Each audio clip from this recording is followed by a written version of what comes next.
Hey there, kids. It's me, Oni the Unicorn. And I'm here to tell you that f***ing your dreams ain't cheap. In fact, it costs a ton of cash to do. So that's why me and the Oh No Radio Show need your help. Just go to the website displayed below and hit us up with some cash, yo. $1, $5, $1,000,000 if you have it to spare. Any amount is appreciated. Well, I gotta go because these dreams ain't gonna fuck themselves. See ya!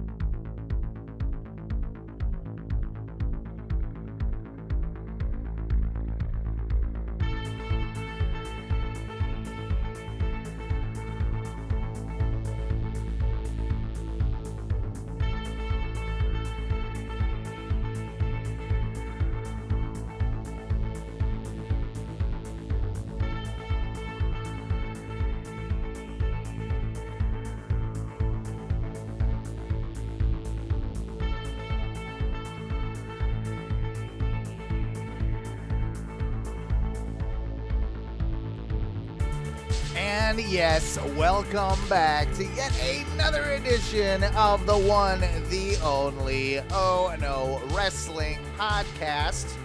It is myself, your Sharp Break Kid Owen tonight, and I'm happy to say we are in the presence of greatness because returning to the show after a couple of weeks of not being here, the one, the only, our Le Champion, the modern day Maharaja. It's our good friend Matthew. Matthew, how are you this evening? Feeling good brother. How are you doing? I'm good.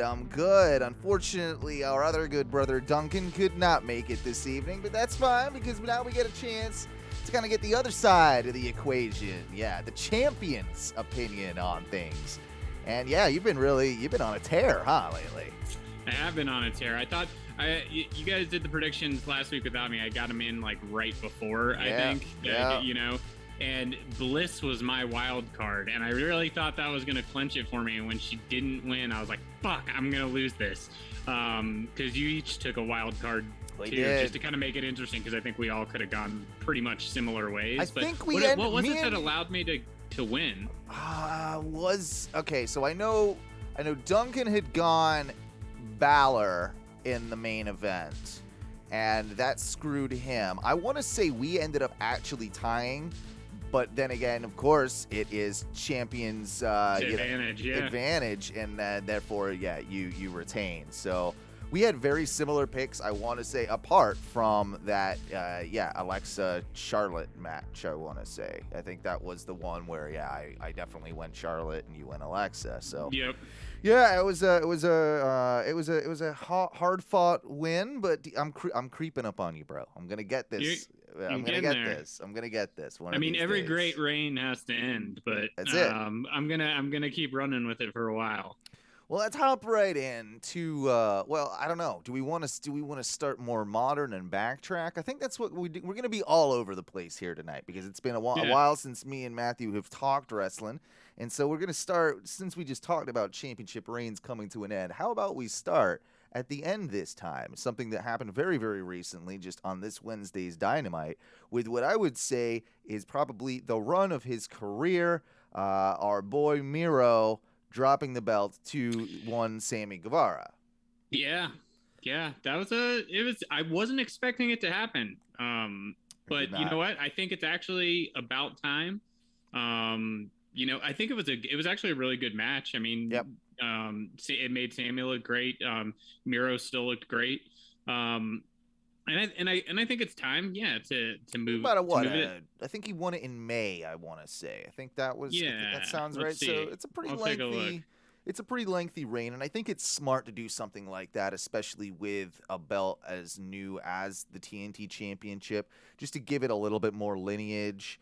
I like the nods to Brody Lee, not out through the whole night, but even even though like it was Miro playing into his Redeemer gimmick, he was definitely looking up to the heavens as if like, 'cause I know Brody was Yep. he was a big friend of Brody, and you could definitely tell there was a bit of symbolism going on there with things, and sort of like he almost did this gesture, right, where he's sort of like, this is really your championship type thing when he went to the corner before the match. Yep. Like he kind of held it up, and I thought that was really, really classy. I mean, as well as a lot of the other stuff they did throughout the evening to honor Brody in his hometown. But yeah, I can't honestly say there have. I mean, Rusev went on his undefeated streak when he was in WWE, but was never treated with the gravitas of what he probably should have been throughout his entire career there, especially after that run ended and that streak ended. And this seemed like, after a pretty kind of dodgy debut in AEW, these last few months have seen, I would say, probably the best he's looked in his entire career. The gimmick and the in-ring presentation and everything is just clicked. And now he feels to me, and I'd like your opinion on this, is do you see him now move like failing upwards in a sense and moving into more of a main event picture? I could see him moving more into that picture. I think he'll kind of like work in between, but he'll get some matches that are higher level for sure. So I looked it up. It was May 12th when he got it. So it was a 141-day reign, which good reign. But yeah, I agree that like the way that he's been presented, the way he's done the character work and his in-ring work, I think everything that he just did with this run, I think is maybe kind of similar to what I was expecting Andrade to do, and he hasn't, right?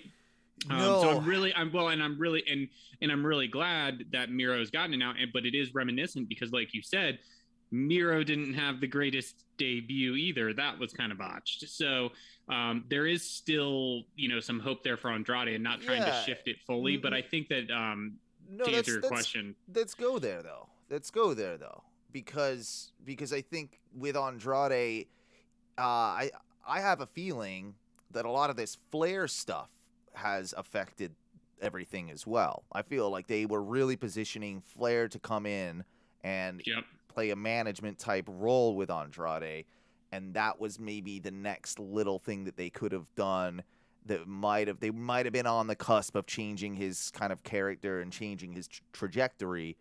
And for this, it seems like it could very well have sort of derailed a lot of those plans. Like, hey, probably not a great idea to throw Ric Flair on AEW TV right now. Like, I think that time will come.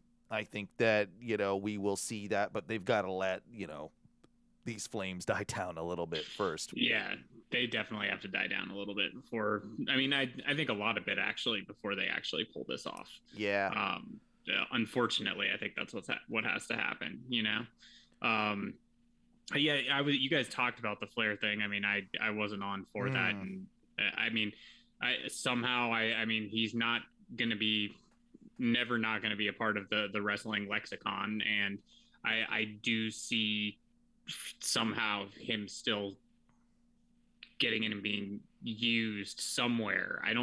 Do you think it's AEW? Do you think Tony Khan's gonna bet on that? Well, I think if they're gonna judge this as it goes, he's already been backstage. There's a lot of reports of that. He's got the connection with Andrade, in the past, and I could very easily see them using him just like they did in AAA, and I think that's what they were going with. Now it is a case of Tony Khan playing it smart and just kind of seeing how public opinion goes with it. It seems like a lot of what happened with the Flair thing has already died down, and I mean that by he's on like some Car Shield ads, right? Yeah, didn't they pull those? They pulled those for literally 72 hours, I want to say it was. They pulled them, and they're right back up. I saw one the other day. So they're already back on TV. Like, and I think this happens in our society now where things like have a tendency to, like, with these never-ending news cycles and all this stuff just constantly rotating. You have stuff that's like right in front of your face for a little while, and you you can move past it quicker than we've ever been able to move past things, and people's like just memories aren't that good anymore. It's going to be the case with Ric Flair. It happened with Hogan. Yes, he got a fair amount of boos, but Hogan is very much back in the WWE lexicon now. It's not like he's Fair point. you know, and I feel the same exact thing is going to happen with Flair. And I think you give it 6 months to a year, and yeah, I think you see him on probably AEW TV.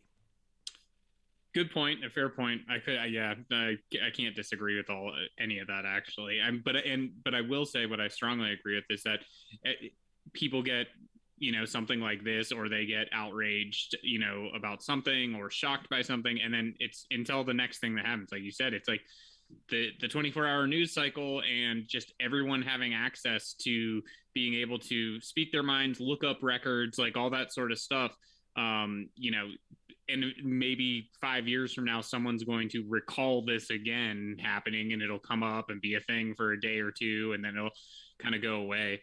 Not to, make it any less important, because it is very important. Yeah. But yeah, no, I agree. I guess, and all it'll take, it did go away a lot quicker than the Hogan one. When did the Hogan one happen? I mean, that was years ago, but that just shows you the gap in like how quickly our brains have all gone to mush. It took him a good couple years to really, I think, mend the fences. It was about, I want to say 2 to 3 years with Hogan, and we've seen pretty instantly kind of a very dramatic softening of it all with Flair. So, and maybe, it's still, with the thing with the Flair one is, we all knew this happened. Like, this is not new news to any wrestling fan. I mean, they made a WWE animated cartoon for the network about it. Exactly. Like, this is something that has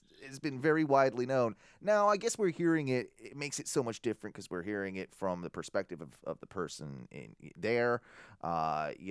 Specifically, this stewardess or what have you. And yeah, there's a lot more.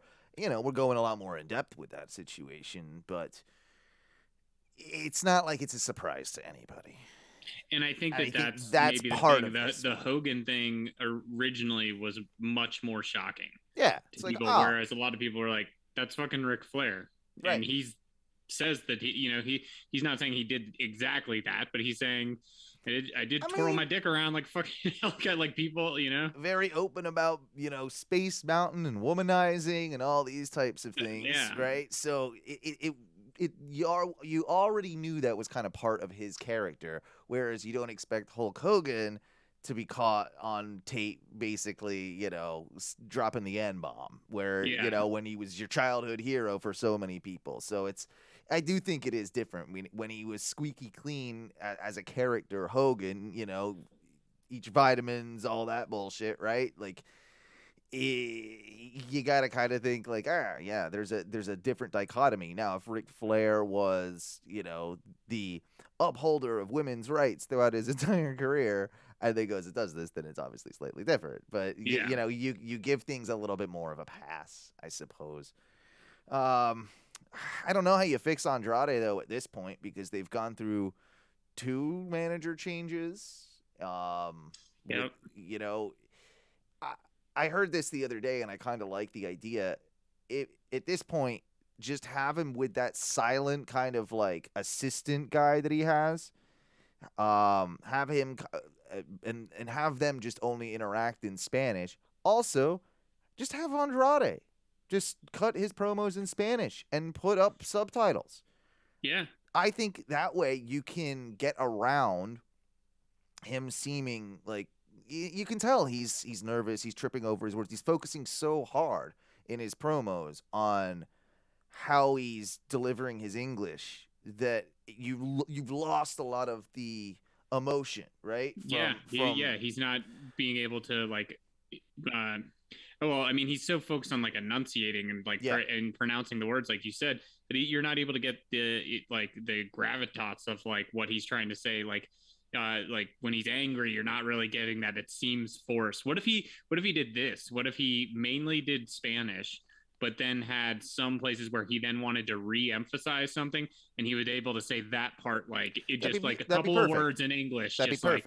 Like this, then like reiterate it in English, and then go back into the Spanish. I think that would be awesome. I think that works. I think that's also a decent idea just for the Spanish wrestling audience as well. That like, look over here, they're actually on national TV cutting stuff in your language. That's going to increase a totally different, demographic of people, because they're going to have somebody that they want to get behind because this guy's speaking to me.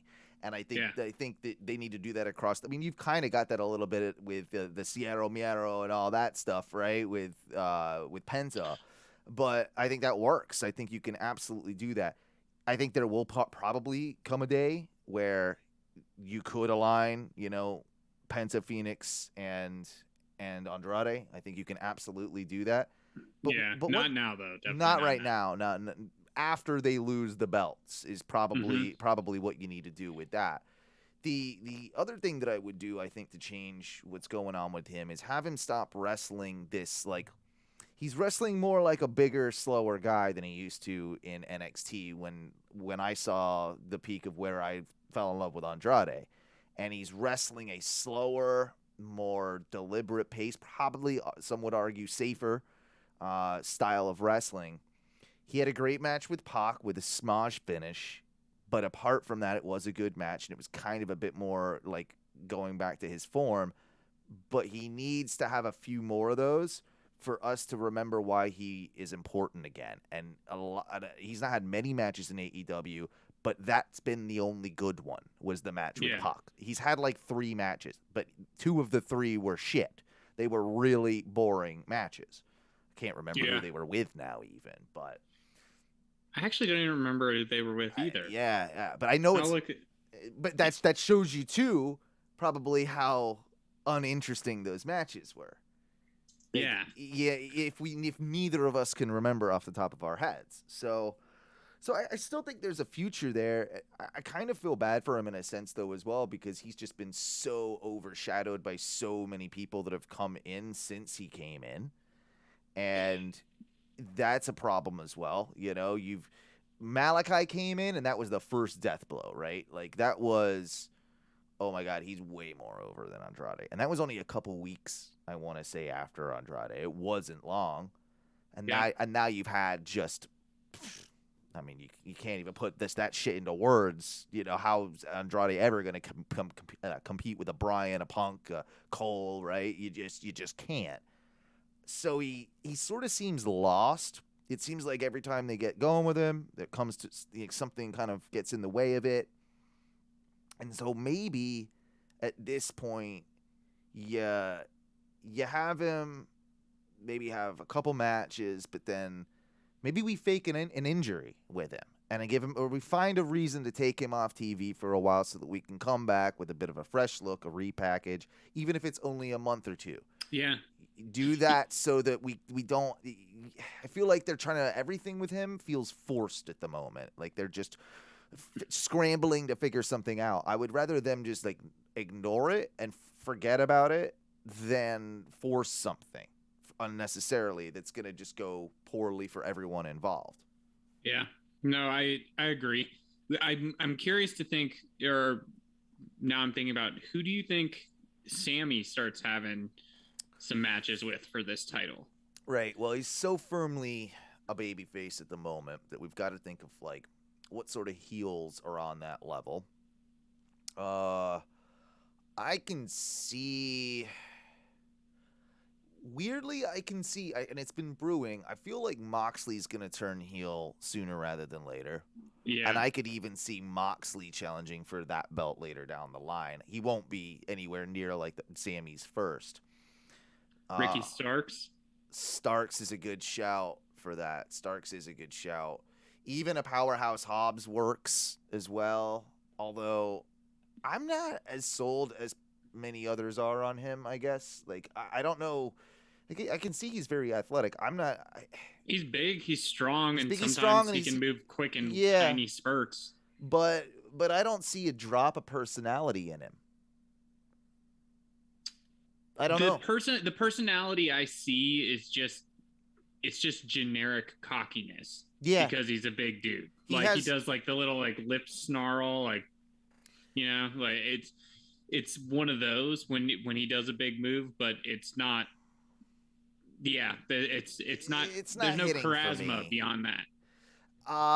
It's weird in AEW because they've done such a good job of building so many faces that they're almost at a detriment of heels if you really look at it. Whereas like completely the other problem happens in WWE all the time because they've forgotten how to build faces and they really all they have are even the faces are for the majority of the time like kind of unlikable. So but with AEW it is tough. I mean, they're out there, but I maybe would have thought that you could have gone into like an MJF Guevara series. I know we've seen it before, but now for the title you could have gone that route. Well, now MJF is saying he wants the bigger title. Well, and he's also like they're clearly gonna have him and Darby work together for a while. Like, yeah, that's what that's happening, doing. So I don't mind. I definitely don't mind that. Yeah, but Rampage is starting. Oh yeah, let me just two seconds. Let me go flip it over. And while you're flipping that over, I'll say I can see the MJF Darby thing going for a little bit. I just don't think he's for as good of a fucking heel as he is. He's like the best in the business. He's amazing too at trolling, continuing that heel work just outside of the ring, online presence, interviews, things like that. Absolutely fucking amazing. I just don't think it's his time to get to that main event, world heavyweight title championship level yet. And he can definitely get there and will be there at a certain point. I think they're kind of holding that for a little bit of a so year many or two other out to people put him in line too. Like let Kenny, I think once you get it to like Hangman, now you can have that conversation with MJF and bring him into the fold in that regard. What about Adam Cole? Oh, Sammy and Adam Cole for TNT Championship. Do that first before you get Adam Cole into the main event, which he will be one day. Yeah, but him and MJF would be fucking great too. Yeah. And Jungle Boy this last week on Dynamite was awesome. It was that opening match. It was really, really good. Speaking of opening matches, we are recording this as Rampage is going on. And I ordered that Super Click shirt. I haven't bought a wrestling shirt for fucking ever. I liked it too much. Yeah, I'm probably gonna have to get one too. That is a good one. I'm very impressed that, of course, they're putting on the Nick Jackson, Bryan Danielson match. So that's pretty cool. They're doing it again where they're putting on the main event almost at the beginning of the show. Well, I think this is what you have to do with Rampage. Yeah, you do. Like, you're coming off of SmackDown, and you don't want to, like, you got to catch people right away, right? And it's later too. It's one thing to do it on Dynamite with Kenny Bryan, but to have it be like for East Coast viewers starting at 10 o'clock. 10 o'clock on a Friday night. It's 8 where I am. So yeah, it's not too terrible, but. So out there, does it still airs at it would air at 6 your time, right? 2 hours behind, right? What, Rampage? Well, like all wrestling, like all Eastern television shows. All wrestling stuff. Yeah, when they start at 8 your time, yeah, it starts at 6 my time. But isn't it weird? Isn't that different in California? You go one more time zone and then they start it at. I think they do it on a delay. They do it on delay. And actually, I've done a couple of different streaming services, and so Sling does it live to my time zone. Okay. It does. What was it that does the delay? I think it was YouTube that did the delay. Interesting. YouTube TV did the delay. And you had to set your home location. So I could use a VPN, or I could be on the East Coast and I could set it. But if you're not there a certain amount of time, it goes to the location you're more at the time with, and says that's the time zone you're in. That's funny. Yeah. So but yeah, no. So I mean, I typically do sling anyway. I do want to get, since we were talking about some of these other big guys, Bryan Danielson, and also CM Punk, um, and Adam Cole. I was wondering what you thought about CM Punk's matches. I know you and I haven't gotten a chance to talk about this, and we aren't the biggest CM Punk guys. I think I mentioned, I think maybe it was after his first one All Out. Maybe we had a quick conversation, and I said, I didn't, like, I get it, but kind of not. Like, like, I get it, but it wasn't fully for me. I did go back and rewatch all of All Out again. I watched it a whole second time. I did go back and then rewatch his match on was it Rampage?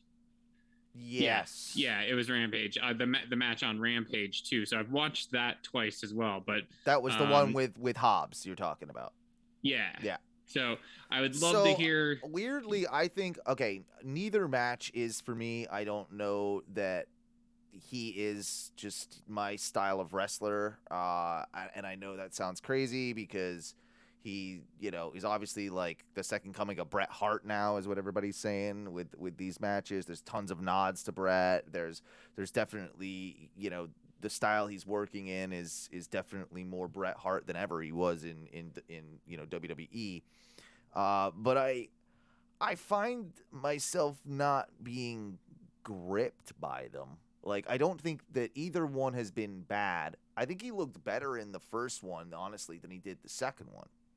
That second one, there were a couple moments where he was definitely noticeably a little more gassed, and I don't know if maybe it's just his dance partner too, and maybe I just can't, I couldn't get into either of them.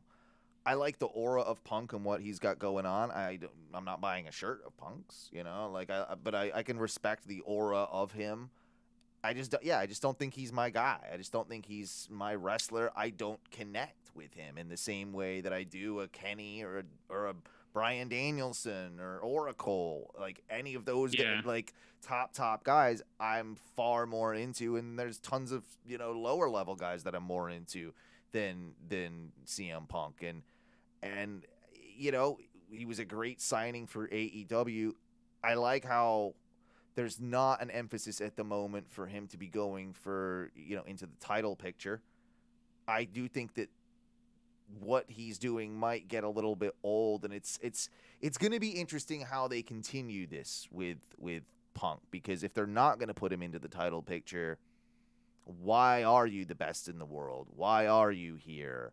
What is your purpose? Why are you not chasing the top prize? Like, what are we doing here? Are we just here to have a lark and have some whereas with Danielson, you have this very clear intent. He's here to kick some fucking heads in, and he's here to, be the top guy in the company. I can't wait to watch this match back. Yeah. By the way, we've got it on the background, on mute, and I can already tell it's fucking a banger. Like, look at how he's stretching Nick right now. Jesus Christ. It did look like when Nick went up on the top ropes and was going to go to a clothesline, but he knew he was going to get caught. Looked like he kind of almost botched that, though, like a minute ago. There was one other one that I saw. Impossible. Not Nick. He doesn't do botches. He's perfect. Yeah. But your CM Punk thing is kind of dead on for me. I think why people love him. I mean, he's very, he just very much just feeds into the fucking crowd. And his promos are ace. Yeah, you love me, I fucking love you. And and even him on commentary was fucking way better than a lot of people who've been on commentary. I gotta give. And so I'm not a CM Punk hater. That's it's just like you said, not my guy. I'll still watch him, but I will say when I rewatched those two matches back, I understood it a little bit more. No, you're right. When I watched it back, I was like, okay. I was like, I think I still had this little bit of thing in my head because it was my dark period, and I didn't really I'd gone back and watched stuff and everything like that, but I was just I don't know. And then I think I was reserved going in for some reason, and then I was reserved yet open, if that makes sense. Which it really doesn't. But it's watching it again, those matches again the second time. I definitely got a little bit more respect in for his style. I guess a little bit more feel for his style. Watching him was like, okay, especially the first match. I was like, okay. I was like, I see, but and still. when you then have all the comparisons to Hart and 1-2-3 Kid and that whole match and like that story and the clear comparisons as to what they were doing, that's like super cool. I thought the like when he did like the Undertaker sit up thing and did the laugh, that was like, great. I thought that was perfect. Like that moment alone was kind of worth some of the stuff that I wasn't super stoked on in the whole entire match. Maybe it's just a pacing thing. Maybe I'm not like, I wasn't clued into what exactly they were doing, so I was missing some of the pacing. But it felt clunky. It felt slow at times, you know. But the finish was great, and I'm right there with you. I'm not hating on CM Punk anymore. Did for years, but he's proven enough to me of why people like him and why he's a draw, and I get it to a degree. I definitely think that the guy could read a phone book and make it interesting, even though, now his promos are just kind of feeling a little bit repetitive and a little bit, same old thing. But I like it. We understand why you're here. We get it. You came here, you came back, like, but now, like you said earlier, like now what's your vision? Like, what are you fighting for? Because the Team Taz thing is like, isn't that over now? Unless you're going after Starks. Like, I guess we're probably maybe gonna do a Starks match.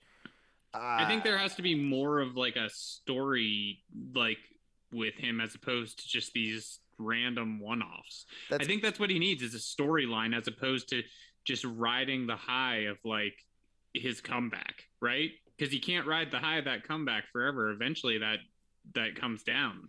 And I'm not sure that the whole Team Taz thing was the smartest decision. Like, I just don't. I don't see it with Hobbs. I think Starks is going to be very good, but I don't think he's there yet either. I don't know. Maybe that's the point of CM Punk being there, is that CM Punk is there to get those guys to that next level, if that makes sense. Like that might actually be it. Maybe that's the whole point of it, and I'm just being, short-sighted, and it should be more, I guess, about who he's given the rub, I guess, more than himself, and in that way, it's obviously, pretty selfless. I just kind of want, like, we've got to have something. We've got to have some, like, story, some major feud. I mean, why are we pissed off? Because of a thing on Twitter years ago or something? Like, that was the whole thing with Taz, like, some shit like that. Like, I don't really. I gotta have something to buy into, as opposed more so than just because you came back, right? Because and that's just for me, because but I think that eventually, like, other viewers are going to need that too. They could do something. It needs to be more like directed at actually, like, the real feud is not him versus Team Taz. It is solely Taz. That's where the feud is. Now, Taz can't wrestle, but we've not really, like, there needs to be more interactions and interplay between those specific two, especially with the ECW connections. We've got stuff from, like, years, like, that you can play on about some of the more, some of the New York shit, some of that, like, there's something there that I'm not really, figuring out in my head, but I know that they can play with that to get to the end result of having a meaningful story and why I should care about the feud. Like, because they have a story right now, but there's no reason for me to care about that story. Yeah, I'm not invested in it at all. Yeah. Well, what else kind of, shit, there was something around on. Well, I was going to say, with SuperClick, because I mentioned that I ordered the shirt, right? You think this is what possibly could bring in the like tag belts, like trios, triple tag team? Yeah. we're so close to it. I think it's gonna have to be soon. Maybe that's also sort of designed for when Kenny drops the belt, though, too.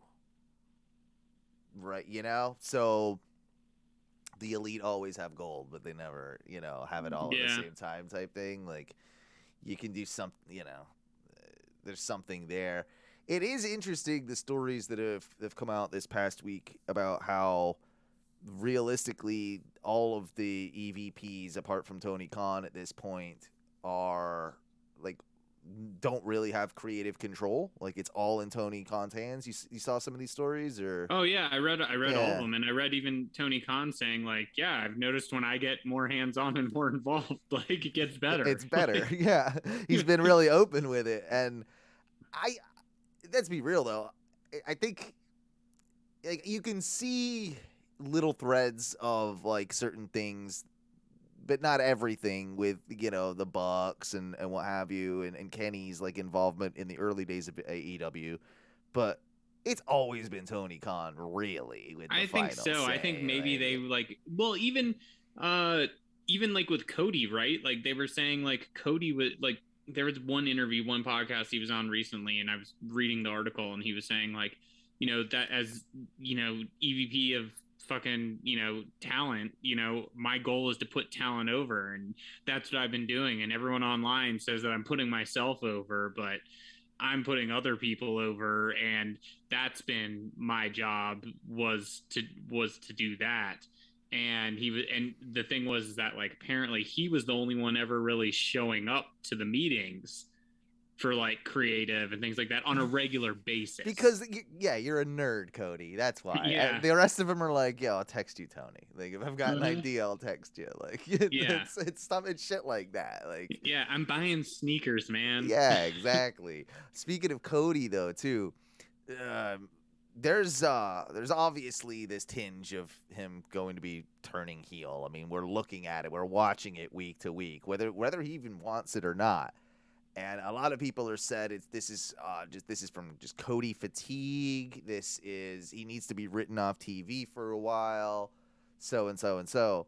I think actually it's completely terrible decision. Run with it while you have it, because I think he's got a sort of heat that's coming slowly but surely, that is gonna turn him into a magnificent heel again, and he's gonna. I mean, you could even throw, because he can't challenge for the AEW World Championship, but he sure as hell can challenge for the TNT Championship again. And him and Guevara will work wonders if they want to go that route. Yeah, it definitely would. I mean, do you think you end the him and Malachi thing? That I don't know how much further that has in it. Like, I don't know. Like, what do you do now? He's beaten him twice. Arn's left him. Yeah, which we need to talk about too. But good old Armed Anderson. Armed Anderson with his fucking Glock. Yeah. But really quick about Cody. I mean, I don't think he's going away anytime soon with Roads to the Top having premiered. Right. I think, and Booker T said something that was somewhat interesting for once to me. Yeah. Shucky ducky quack quack. He had a shucky ducky quack quack moment. Yeah, he was saying something to the effect of like, I don't watch every week, but the heat that he got this past week, he was like, listen, he's like, in the wrestling business, there's like good heat, bad heat, right? Go home heat, yeah. Like get off TV, heat, and like some other type. And he's like, I don't know what kind of heat I'm with him on this one, because I think it can be construed as go home heat, some of it, but I think it's but it's slightly different because we still have a respect for Cody, because without Cody, this company doesn't exist. Let's not forget that, right? So you still have to, like, we all deep down know that. We all deep down actually kind of like Cody. We just hate how he books himself. Like, that's the problem with it. Like, but we all actually kind of like him. Yeah, I don't know. It's an interesting one. Oh, we got some elite shenanigans. Probably is that what happened? We got.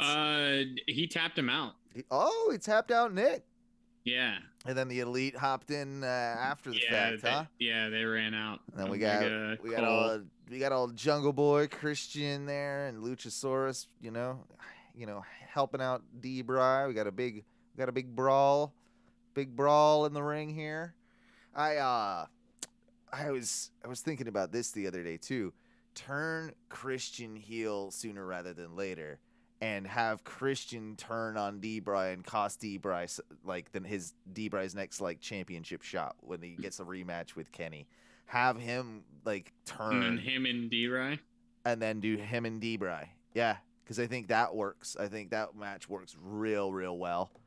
Yeah. Or Christian Sammy Guevara. Have Christian go after the TNT Championship as a heel. Don't mind that either. Yeah, they've brought in so many people recently, though, and I know they're doing Dark, and I know they have Rampage. They're doing fairly large matches because they have to, because it's only an hour and it's right after SmackDown.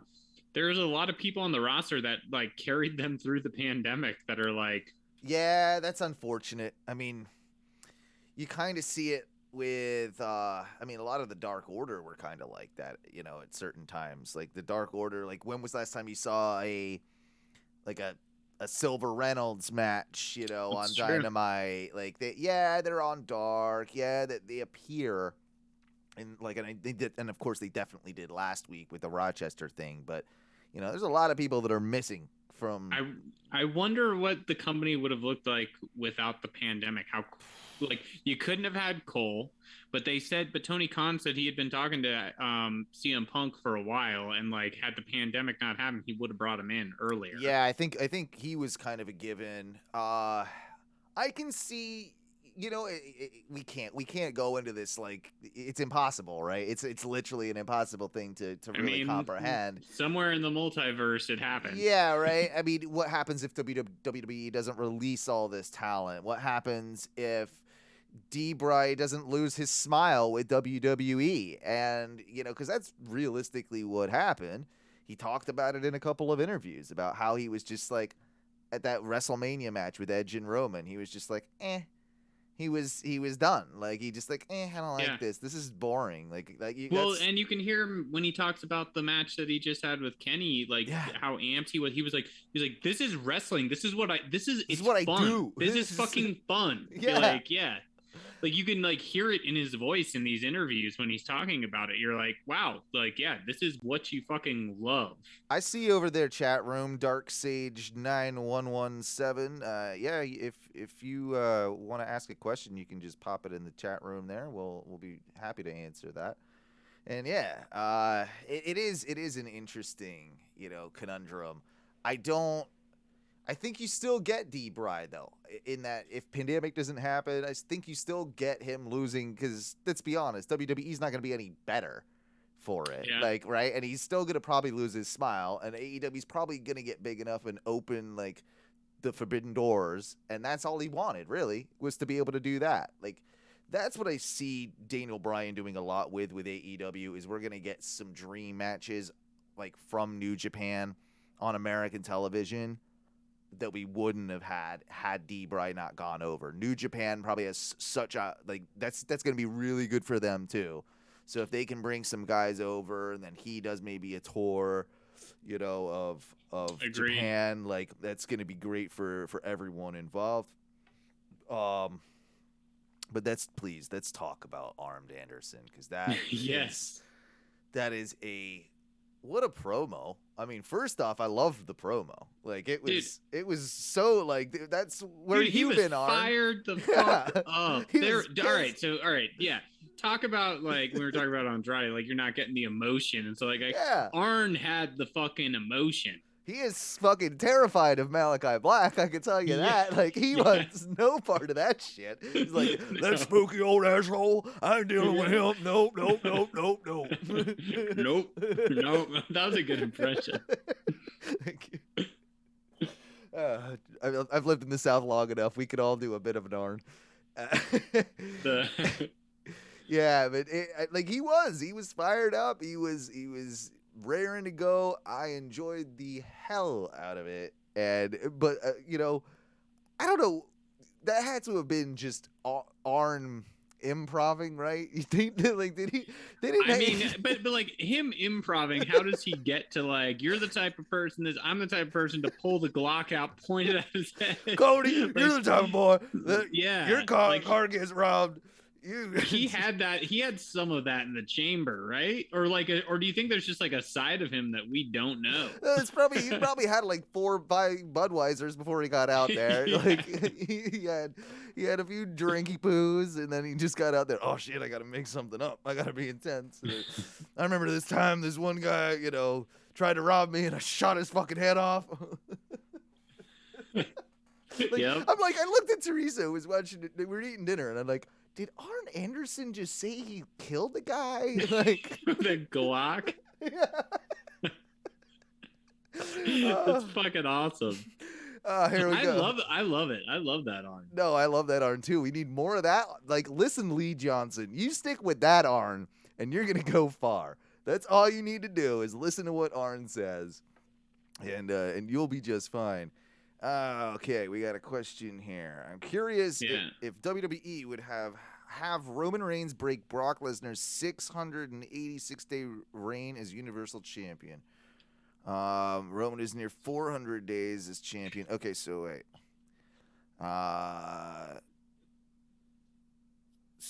You're saying so he just basically yeah, I mean he could. He's already at 400 days. Okay, I see what you're asking now. Yeah. This is kind of a question, right? That what does WWE value in a lot of ways? Do they value the length of a title reign, or do they value how many title reigns a person has? The answer is both, depending on who the fuck they want to. Well, yeah, what time it is, and if Right. Vince ate his fucking steak at the right time, and yeah. So with this one, I don't know that they're like. The question you're essentially asking is, do you think that they have Roman break Brock's extremely lengthy 686-day reign? He's already nearing 400, like you said, so it's definitely not, outside the question. I don't know that they need to. I don't know that that's something that they have, planned. I think Brock's always going to be a bit of a loose cannon. I think they're kind of trying to test out, too, how well this sort of face Brock Lesnar is working out. I think it's working out great. I think they've stumbled onto some gold there. I don't think that they will do it with Reigns for the sake of it, because let's be real, it's not like they're on bad terms with Brock. It sounds like he just signed another quite a few year deal, and he'll be making more appearances now than I think he has or was going to be doing on his last deal, right? That's what I think. I think I read that, but I mean, if he's nearing 400, where does that put us then for the other? What is it? 200 and another 9 months, 286, another 9-10 months, something like that. So where does that put us? What?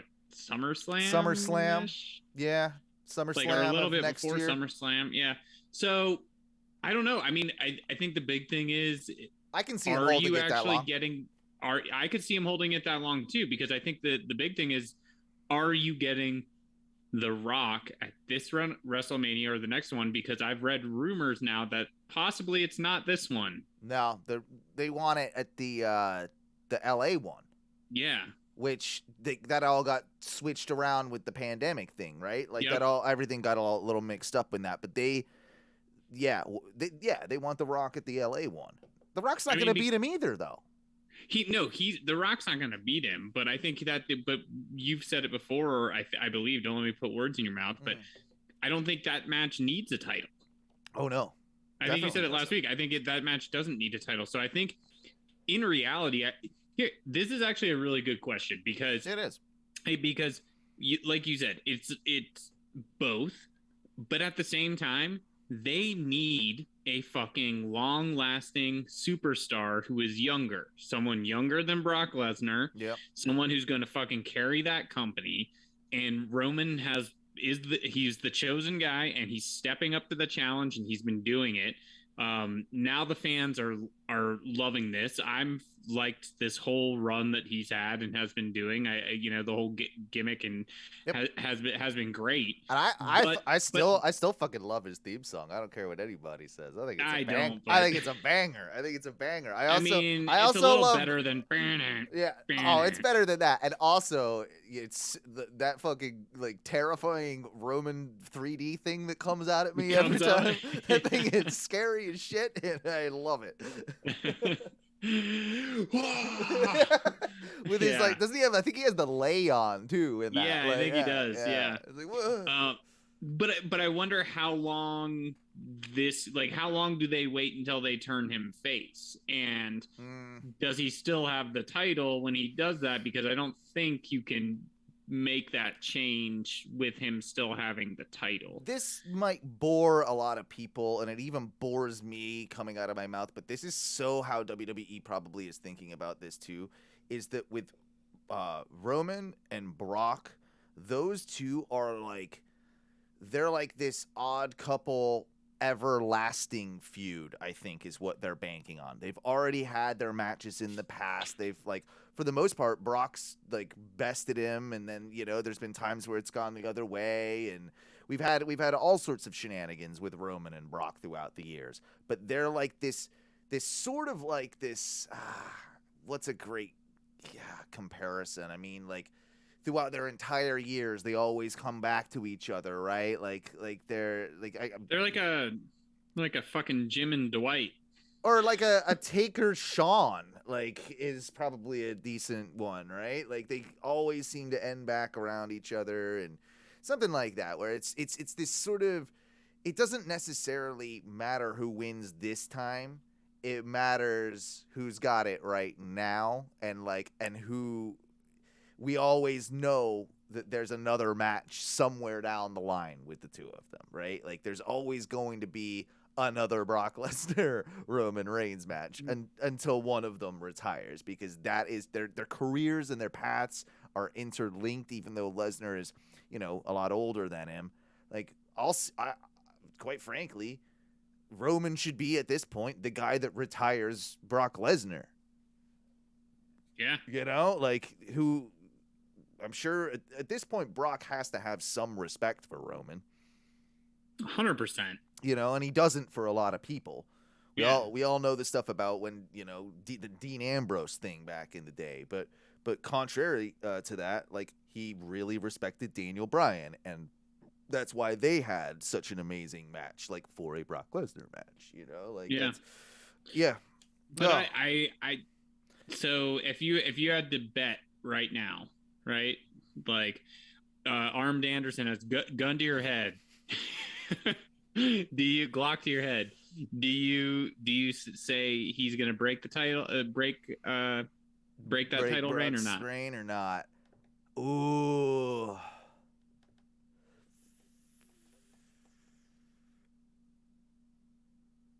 No. We got Saudi Arabia to think of.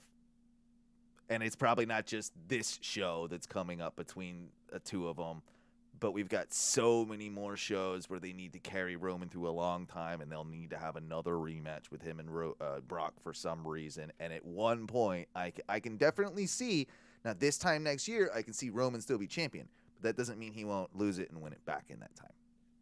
And that's kind of my But I can also see the point of having him beat that reign. They don't care that much about that stuff, though, too, because they can twist facts as much as they want. They can eventually have Roman win it back, and then what they'll do is they'll say at some point when he does take it, he's got the longest combined reign of all time. It's just all how you want to twist it. They'll move it in some other direction and try and make Roman seem the superior if they need to go that route, but I don't even know that they need to. Like, not with these two. They don't even. Like, you never have to even really sell that fight. Like, it's just it's there. You don't have to. I just don't. Do you really think Saudi Arabia is the place that they do it? I think we're getting more than one Saudi Arabia show before the end of the year. Really? I think I heard that. Another one before the end of the year. I feel like Yeah, they're Q1, Q2 next year. but it's going to be a lot. Maybe it could be, but it's a lot sooner. Like every than, 6 months. right? But right.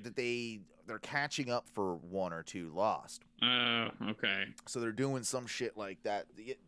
I have to look more into that. Don't take that, as gospel. But there's rumblings about it. There's rumblings.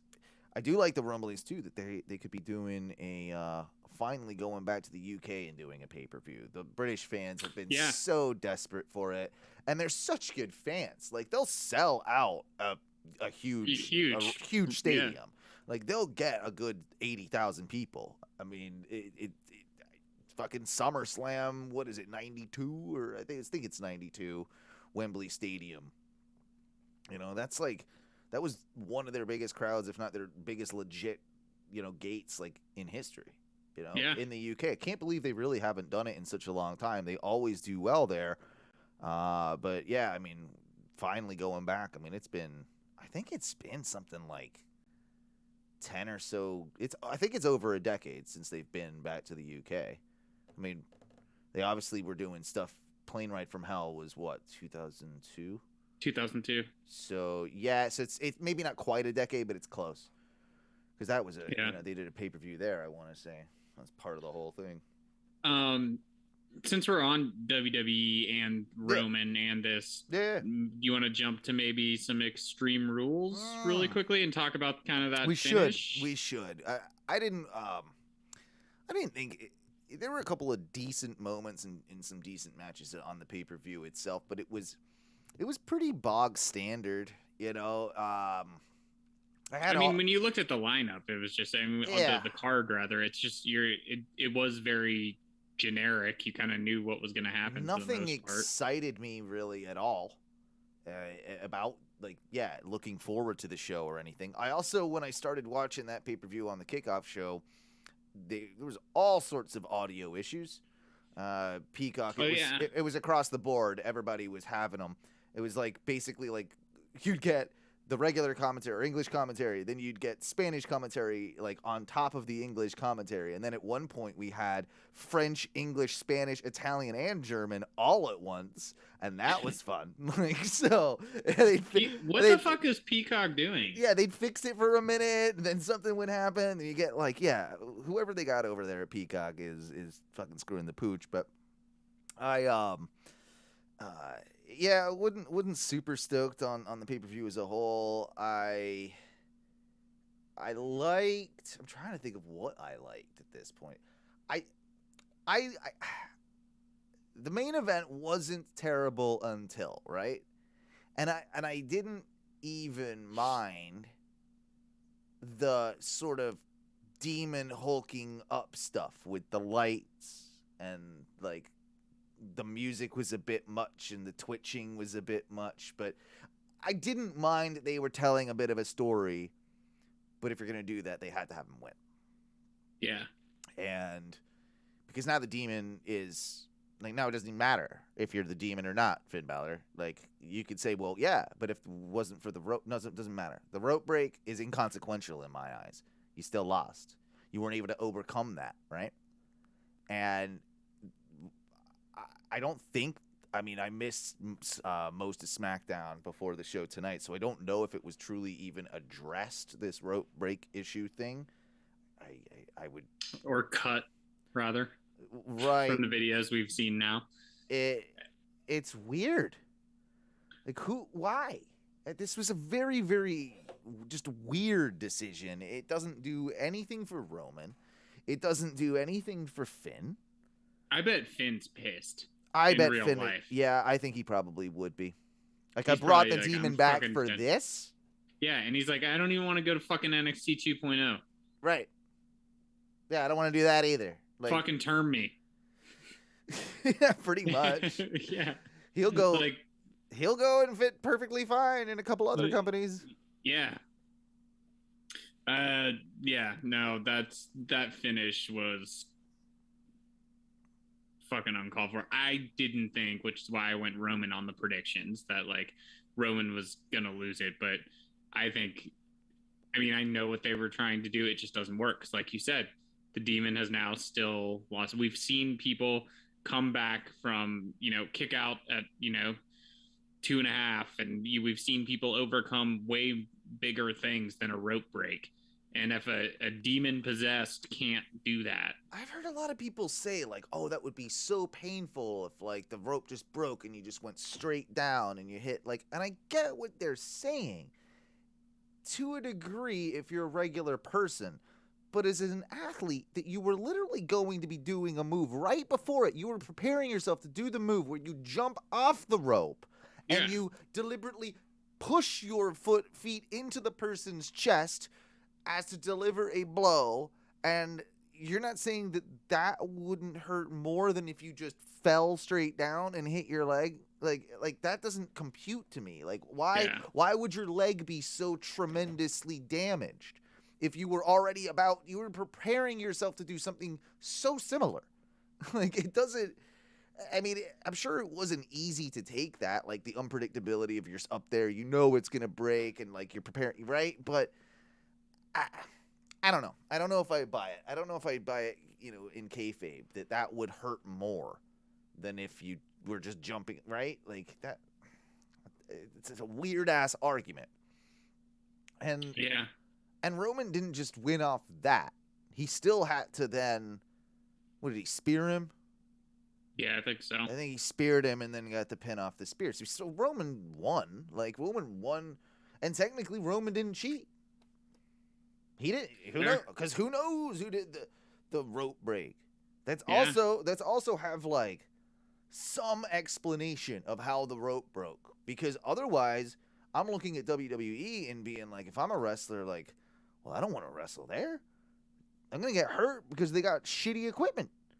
They can't even keep their rings from falling apart, right? Like, it just in kayfabe, obviously. But yeah, like, you've got to have some explanation, whether it's the bloodline tinkering, like fucking with the ring somehow, or Heyman, or, or just tell me, like, WWE is really upset with this and half the ring crew got fired and whatever, and show us a backstage video of, like, people walking out, Adam Pearce yelling at the ring crew and, like, how, could this happen? And, like, you get some goddamn Performance Center goobers and you throw them in a hoodie and they have to pretend to be ring crew and, oh, I'm so sorry, and, like, oh, I'm fired, and, like, oh, like, I don't know, something. Give me a reason to associate why this would even happen in the first place. Yeah. I mean, maybe I'm with you. Unless they did tonight on SmackDown and I didn't see it, if they didn't tonight on SmackDown is what I'm trying to say, then they won't ever, right? Yeah. So it's just something that happened, and now the Demon, what do you? I guess maybe probably move him to Raw. Because he's been on SmackDown a whole 6 months or something, like, not even probably. Yeah. So the draft is next week? Well, day one was today.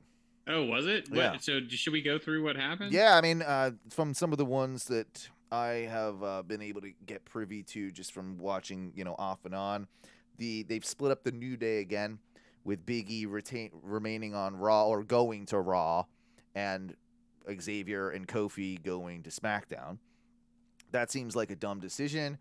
That could go one or two ways, though. It does make me a little bit nervous because it makes me feel like, oh, do they maybe not have the faith in Big E and wanting to push the three, like push him as champ and have those guys by his side? So that worries me. Or does it go the other way, where do they have so much faith in him that he doesn't need the New Day? Blah blah blah blah blah. So that could go either way. Yeah. What happens with the Charlotte having the Raw Women's title and going to SmackDown, and Bianca going? That I didn't know that happened. So she's the champion, and she just got traded to SmackDown, and Bianca got traded to Raw. Oh wow!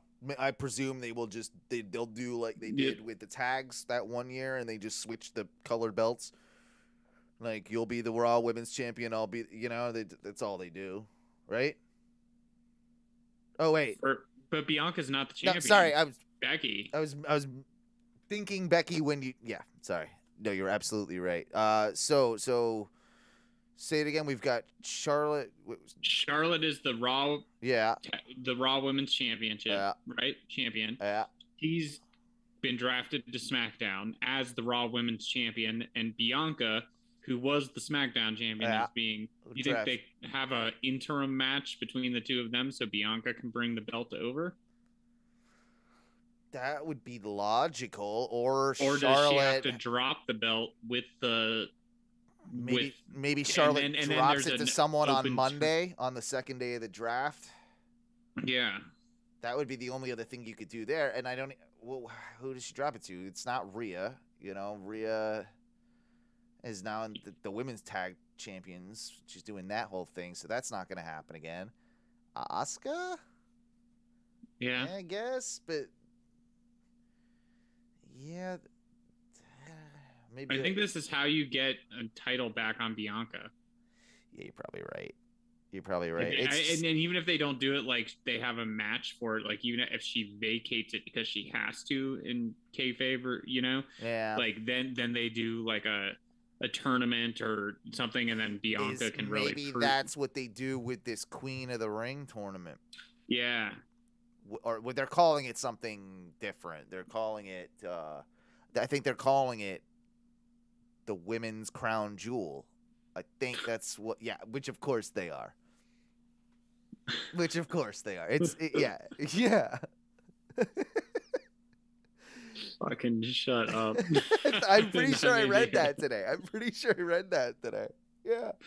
And you know what else we should do while we're at it is cut Adam Cole's hair, because that's a good decision. That's a great decision. Yeah. Great decision. Yeah. I saw horrible hair.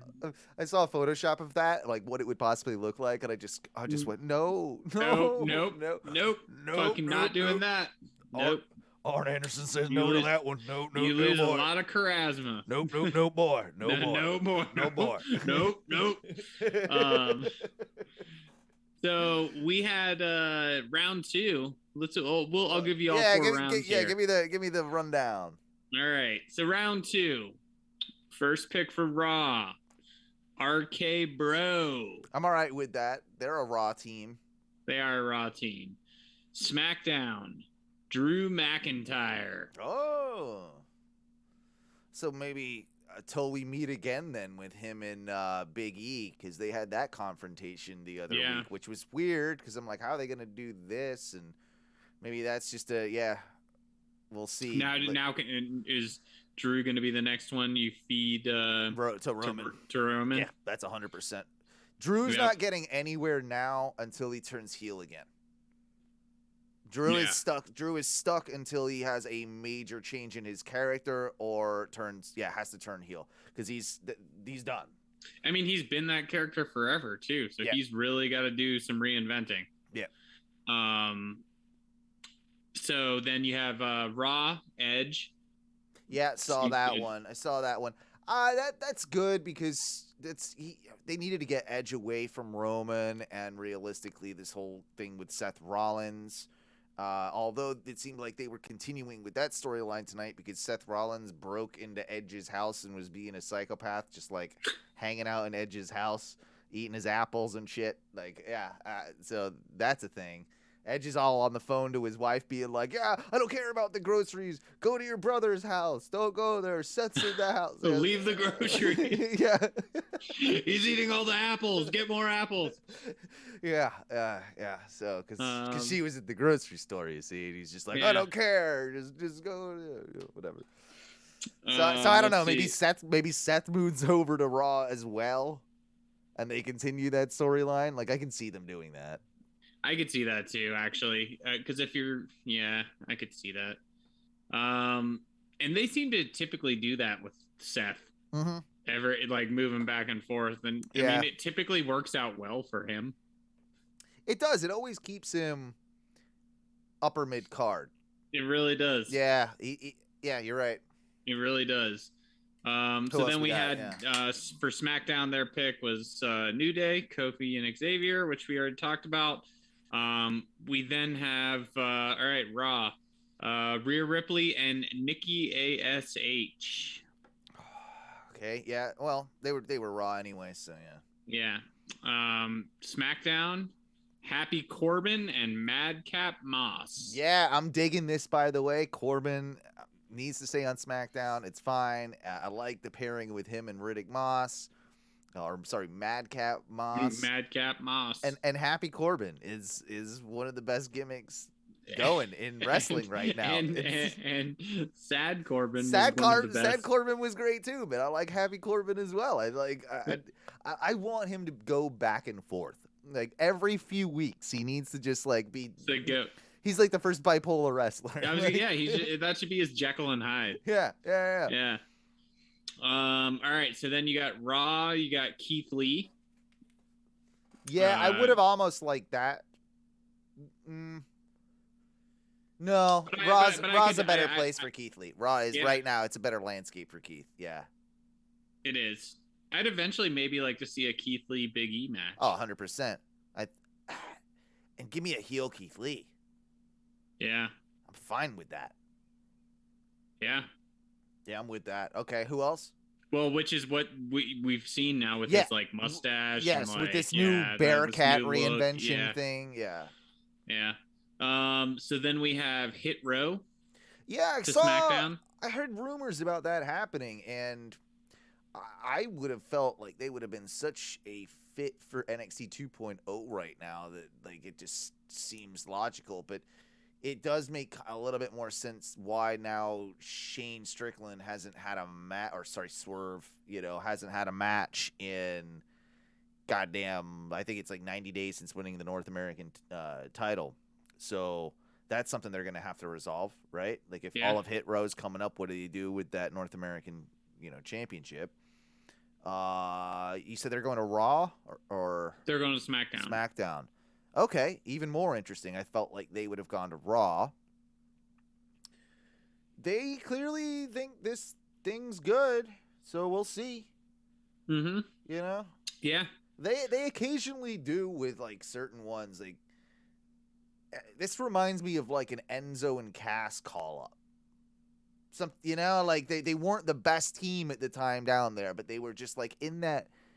I don't know, that zone, and they had the character, and like they were just something like someone from creative or something sees something in that. Something there. Yeah. Yep. I don't mind it. And the name Hit Row's okay. And Swerve's great. Like I don't know much about any of the other ones, but Swerve's awesome. So. Yeah. We then have to Raw, Rey and Dominic Mysterio. So they move them over. Yep. Then to SmackDown, Naomi. Right. I saw this one live. The Usos and probably Bloodline thing that we've been talking about. Well, there's something weird going on with her and Sonya Deville. Sonya Deville is always like bitching and moaning with Naomi, and I think that they're gonna probably do a feud, which leads to being like Naomi being the first to get Sonya back in the ring again. That's the sort of direction I think they're going, or it could it could be in partnership with doing something with the Bloodline as well. So that I like that. I think Naomi's underrated. She needs a little bit of time to shine now. Yeah, she does. She definitely does. So then Austin Theory, Raw. Another call up. Yeah. That'll be interesting. I think I've always was slightly indifferent with Austin Theory, and in the last even just like few weeks, some of the stuff that it's been all the stuff with the Way.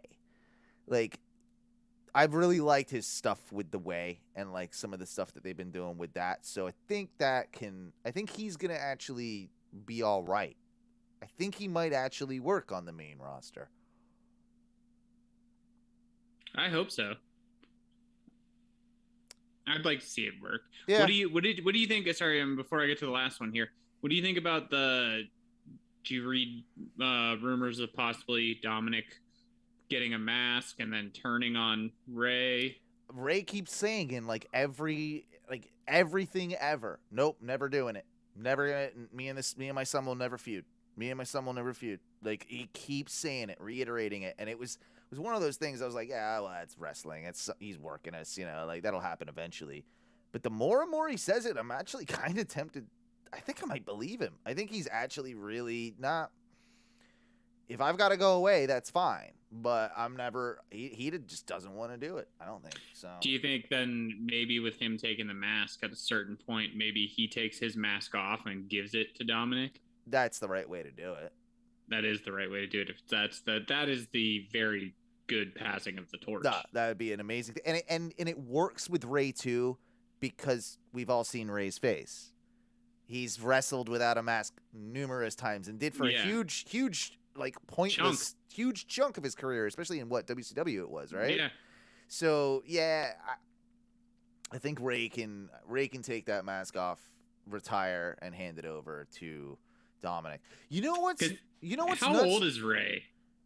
He's always older than I think he is. Whenever I look him up, he's probably mid late 40s now, something like that.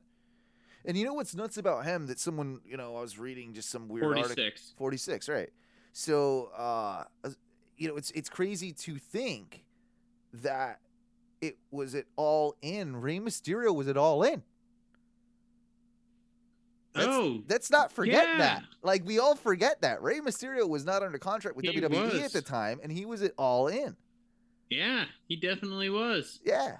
Was it in the Was it in the Battle Royal or the Battle? Yeah, I think it might have been the Battle Royal. That show's so hazy now. Like, I know, and I was there. Yeah, you were there. You should know. But yeah, Rey fucking Mysterio has kind of technically wrestled under the All Elite banner, even though it was before it was All Elite. He fucking wore. I'm looking at it. That was when he wore the Wolverine. That's the Wolverine outfit. one. Yep. Yeah. Swolverine. While we're still on the draft, I had a theory about this one. Couple of them actually. Surprised maybe that MSK haven't been called up yet, and I thought that might happen, but I know they're tag champs, but it's really not stopped them before with anything. So I can just see them working main roster for sure. Yeah. Other one that seems like it's very, very, very likely that's happening is that I think they're going to split up the Street Profits. Yeah. I think with some of the stuff they did with Tez last week on SmackDown, a couple of the comments that Angelo, is it Dawson? Yeah. Said he's been making comments on Twitter like if they split us up in the draft. He literally said if they split us up in the draft, you're going to see a new Dawson like you've never seen before. And I think that they much like I do, they see the value in Montez Ford. And they're like, nah, this guy's main fucking event. Sorry, Dawson, like you're good, but you're not Tez good. Yeah. And they kind of tested the waters with some interactions with Tez and Roman and stuff. So are they positioning him as a big guy that they have Tez on SmackDown, young enough, inexperienced enough, you can say, to have a minor feud a couple of weeks with Roman, lose, but get that kind of experience, get that rub, get that sort of and then later down the line, are we building into it Montez Ford singles run of some description? Because I think this would be a great way to do it if that's the case. Yeah. I don't hate that. I don't hate that either. Yeah. Because he's not there yet. He's not there to hold the fucking Universal, title yet, right? No, but he can't. Can he be in maybe less than 2 years? Yeah. Yeah. I think he can. Give it a year and a half. Yep. Yeah, give it a year and a half. I'm for that. And as much as I like the Street Profits, they can kind of be like the New Day, where they can separate them, but they never really split. Like they can always come together in times of need, all that type of shit. They can. How come they've never used the tagline "Profits are up"? That'd be good. Oh, Leo Rush has got that now. Let's talk about that for a second. How many times is that guy gonna retire? He's on about 36, I think. He's like fucking 23. He's retired more times than Big Show has changed fucking heel to face. Seriously. I'm also really enjoying, with Rampage on in the background, obviously, spoiler alert, Orange Cassidy beat Jack Evans, and poor Jack Evans getting his hair cut off on live TV right now. Yeah. You could see it was thinning, wasn't it? It was thinning. He knew it had to go. It had to go. Just like Matt Hardy will be bald soon. It was long enough. It was still covering shit up though. Yeah, he had it pulled back tight enough over the bald spot. You couldn't really notice it. So yeah, that's cool. Well, and there's Statlander, which you and Duncan have talked about on the past couple podcasts, which you said you wanted to talk to me about, and I'm telling you, bro. Now is as good a time as any, except for I will say that the main event of All In was the Golden Elite. Kota Ibushi, Matt Jackson, and Nick Jackson faced Bandito, Rey Fenix, and Rey Mysterio in a 6-man tag. And that was I gotta go back and watch that shit. Yeah, no kidding. You're gonna have to just skip through goddamn Joey Ryan and Dick Druids, but God damn it, it kills me because that was so funny. Yeah, all right. Let me actually, before we get to Statlander, let me tell you this, because I had this queued for last week's and then wasn't able to fucking do the show. Have you seen the Osprey documentary? No, I haven't. So I bought it on my Amazon. Okay. Because it was like $1.99 to rent and like $2.99 to buy. Oh shit, it's that cheap? I'll get that. Yeah. Yeah, dude, it's there's a lot of skrull in there. Right. Which, like, a lot. Which there's definitely, like, even though, like, when that whole thing happened, like, I'm just like, I don't know. I still just had it just put a weird tinge on the documentary itself. Oh, of course it did, yeah. Because there was so much of it, and so many interviews and so many Osprey and Skrull things that were happening. The documentary in and of itself, I don't think it was as good as the Balor one that I told you guys to watch. The Balor one's free on Amazon. You should definitely watch it. I think it's called Smack 'em Down or Smack something. Yep. That one's, and dude, as a fucking Brit, you'll love that shit because you get to see a lot of because when he's like Ireland and then going to England and you're going, to fucking very cool. That documentary is fucking awesome, especially when he then goes to Japan. Being able to see all the New Japan shit is fucking amazing. Oh yeah. But and the birth of the whole Prince thing and everything, but the Osprey one was good. I think I maybe need to rewatch it because he is so good. Mm-hmm. But I think that I just was so shocked that right off the bat I was like, oh shit, there's Skrull. Goddamn Marty. And then it was there the entire time. So I think it's almost like these other ones, like it's like the matches of CM Punk. I got to go back and rewatch it and be like, okay. Let's always remember what Marty Scurll did was scummy, not illegal, and that is just that's the facts. I'm kind of surprised he hasn't bounced back more. I know. Yet. I know he's doing some shows in Puerto Rico right now. He was returning to wrestling with. He just posted on Instagram a new much more disheveled look, longer beard, not trim. That's a smart way to go about it if you're going to play that character. You might as well kind of roll into it. You haven't been wrestling that long. You're kind of like a crazy hermit. You're even more nuts and you're, unhinged or what have you. I don't mind that. I don't know if I think maybe the boys at AEW don't want to touch it, but it'll happen one day. Mark my words. It'll happen. He'll be there. He'll be there one day. Maybe not full time, but he'll make an appearance. And before we were gonna talk Statlander. That's right. Yeah. So I don't know. Me and Duncan, we got to see her live. I've really, really enjoyed her transformation into Statlander 2.0. I think she's wrestling wonderfully, and I think she's going to be a future AEW Women's Champion. And I think that you need to analyze your position on Statlander, Matthew, because I know you hate her, and I'm not going to let you do it. Also, way more attractive in person than maybe catch on TV. I'm like, I think I kind of got the hots. I kind of got the hots for Statlander. By the way, I've been talking about Ty Conti for like forever. You were like, oh, that's your girl? That's your girl? I'm like, yeah, that's my girl. Now you guys saw her and you're like, oh yeah, I fucking get that. That Brazilian chick's fucking hot. Yeah, no, she is. Yeah. I didn't get it at first. I don't know why, but no, in person, something else. She done got it. Something else, man. Yeah, she's got a spark. But Statlander, I will say,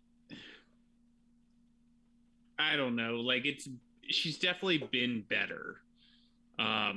For sure recently. Okay. Like I don't know. I think because they've toned down a little bit on the alien thing, that helps. Like she's got the like I'm fine with the face paint and like shit like that. I don't know. It's better. It's 100% better. It's just not good. All right. Well, just keep your eye. It's 100%. It's 100% better. I'm not fully in, but she is doing a lot better. We had a lengthy conversation earlier, and I had this in my notes. I'm like, how did I just forget to bring this up after, Sammy defeated MIRO? We had Bobby Fish on Twitter call him out, and now we're getting a Bobby Fish, coming Sammy on over. Match. So we were like, who's gonna challenge? Right, like dirt. It's like he actually called him out right then and there. Yeah, which is super cool. Like I do like that. I think it's important to note that Bobby Fish is not all elite. I definitely don't think that has happened yet. I could see them bringing him on though because he's getting up there in age. Like he would be a good guy to probably have for like agenting, coaching, that type of thing backstage, like as kind of a key piece. And he's obviously going to be boys with Cole and all that shit anyway. So it's like, I don't know, maybe they utilize a Bobby Fish, and I wouldn't be opposed to that. We need more Brits in there. Like, let's do it. We do also have some questions from the chat room. Yeah. We have Scotty Williams saying, our Facebook group, by the way, facebook.com/groups/Oh No Wrestling, or you can just search for Oh No Wrestling if you want to join. It's the hottest wrestling group in the interwebs, as I like to say. And we've got Scotty Williams, who asks, who is the best heel in the biz, and why is it MJF? I mean, you're not wrong. I kind of talked about it when you were turning the channel, and I said MJF is the fucking best heel in and out of the ring that there is. He fucking lives it. And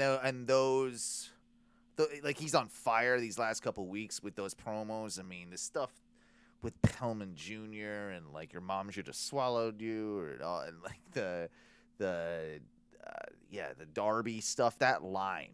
What did he call him? He's like, I'm really digging the whole school shooter. I think he said Columbine. Said something like that, but like, I remember when he said it, I was like, oh shit. The school, like half mime look or what have you. The school shooter, edgelord. I don't know what the exact words are, but they were so. Oh god, it was so good. And then he like goes in about his goddamn fucking his uncle and how the wrong person died. Yeah, dude, that was fucking heavy. Where he's like, and the wrong man died. And the way that ended, it's that it bothered MJF so much that Darby was like, "No, you can't get in my head. You can't get in my head." And you'll see. I can't get in your head. I can't get in your head. I won't get you. That was like that dude, the way he plays that sociopath is incredible. Like it's because here's the thing, he's gonna get in Darby's head. Yeah, he's 100% gonna get. He's gonna get into Darby's head, and what he's gonna get out of there, he's not gonna like though either. Dude, and Darby's gonna show up in a trench coat with Sting, in a trench coat with fucking Glocks. With Arn Anderson going, nope.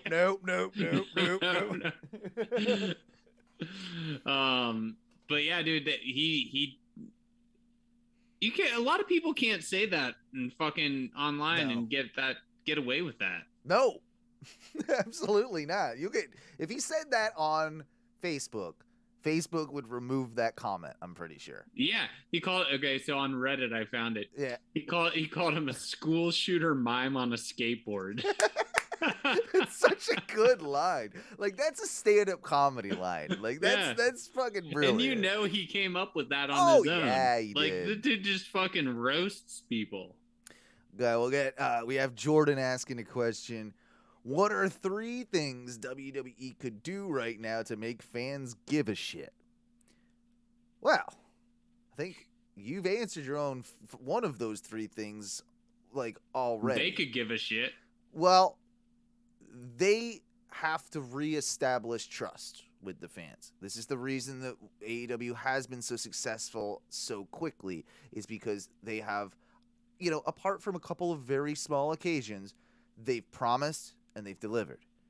And they've done it time and time and time again. And then, while they're doing that, they're providing accurate storytelling, long-term storytelling. So there's your 2. Reestablish trust with the audience by giving them things and listening to them, whilst also giving them a longer-term storytelling. So there's 2 things.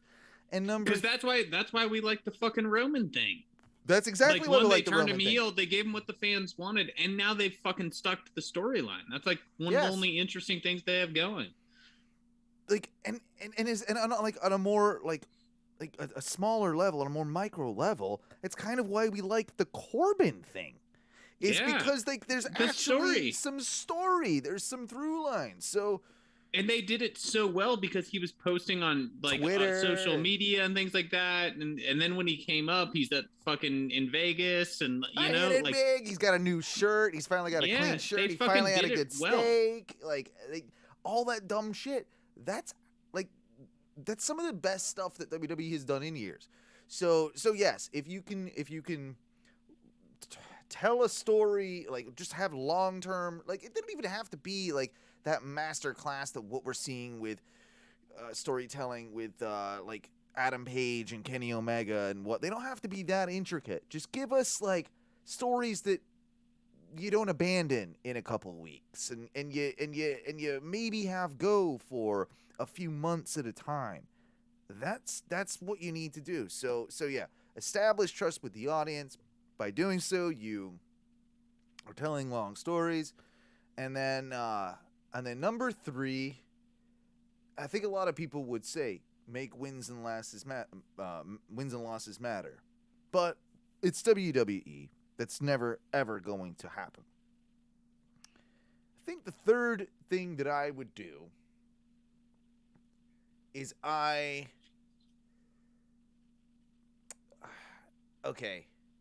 I'm trying to find a way to word this. I would be more open to, I guess, just factions and managers having interesting, and I guess it just goes with my previous point of telling longer term stories, but simply, just tell get some more managers out there. And when you're not using somebody who's injured or you don't know what to do with them on NXT, try them out as a manager. Try them with some, do something with them, or stick them with some more experienced people and kind of build a faction around someone so that you can get some screen time for people. That's what these factions do. That's kind of why you had Death Triangle. A lot of the American audience weren't super, didn't know a lot of Penta and Phoenix. And what they did know was, and were interested in, was Pac. That's why they were put together, so that you had this guy, and they built a stable around him, and then it gave him screen time, so that even though when, they weren't wrestling, and Pac was wrestling, you got to see them. You got to become more familiar with them. That's what you can do, and that's how you help out some of these NXT guys. Focus on true developmental, which maybe they are with NXT 2.0. I don't know if in the best way, but long-winded answer is yes. That's just more factions and goddamn managers. Yeah. I I mean, the storytelling definitely. Factions and managers care about your tag teams, I think, is another big one. Yeah. Like, you got to care about tag team wrestling. You got to actually have teams. You can't just pair people together just because they're not doing anything and you don't have anything for them. I think they need a tag division, and they need to make sure that that's like an actual division that they have. I'd unify the tag belts. Okay, between Raw and SmackDown? Yeah, I'd unify tag belts, have them go back and forth between brands, and then that way everybody can compete with each other just because there's a lack of tag teams, and you can actually, within that, maybe out of two very lackluster, divisions, you can create one okay one. Maybe that's the one rule to break down between the two brands or something. They do it with the women's tag teams, right? Women's tag team championships are kind of like cross-brand. Yeah. Do it with the men's. Yeah, they really could. That's a way of getting them to that point. I agree. So I would say also they got to stop bullshitting the fans. That's the thing. They can't do what they did when they came out. Just regain the respect of fans, earn that trust. You can't like it's almost like an abusive relationship at this point. Like, you keep coming back and like you don't know why, but then they sweet talk you, and it's like, oh, I got this one good show, like this one good Raw or this one good SmackDown, and hey, Trips told me everything's gonna be okay, which is weird that they've also been very mum on like the fucking cardiac surgery that he had, and no one really knows what the fuck that is. Conspicuous by its absence, right? Especially with the detail, the cardiac event. Yeah. Motherfucker, that's a heart attack. I don't know. And we haven't heard anything since. Just one tweet basically saying that he was okay, I think. Yeah, but this is in an age of social media when fucking people... Dude, that was like 3 weeks ago, we have people too, fucking like looking for a missing fucking woman down there. Yeah. Literal internet sleuths looking at fucking like pictures and like Pinterests and shit like that and finding... Like, they have more info on that than we do on fucking Trips. Good point. It's a very good point. But I would say, you gotta like, you can't have this like abusive relationship type thing where you tell us everything's gonna be okay and you keep fucking us over. You actually have to have some sort of follow through, and it's kind of like this action speaks louder than words thing, where they really need to give it. And I think we see moments of it. The Roman thing, the RK Bro thing, I think no one thought that was going to work, and it fucking, worked. I don't think it's long lasting, but I think, I think the happy Corbin and sad Corbin, like, that worked. But I mean, they also have to get away from Legends Night. Yeah. And bringing Legends back. Well, it's building new stars. Maybe they have to build the new stars. That's the thing I was going to say. I was going to use Bianca as an example. Yeah. Ripley as an example.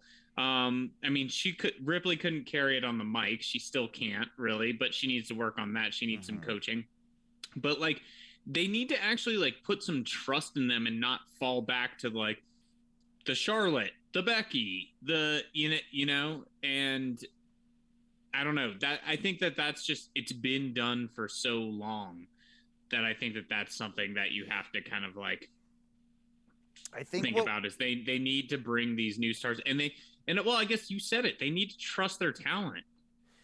You need to also, and I think this is happening. A lot of people were very critical, of course, of the NXT 2.0 stuff, and I have mixed feelings on it. Is it as good of a product as it was in its heyday? Absolutely not. Of course we know that. And it's kind of become a bit of a joke. But if we can be okay with the fact that NXT is actually developmental and not a brand, then we're moving in the right direction, right?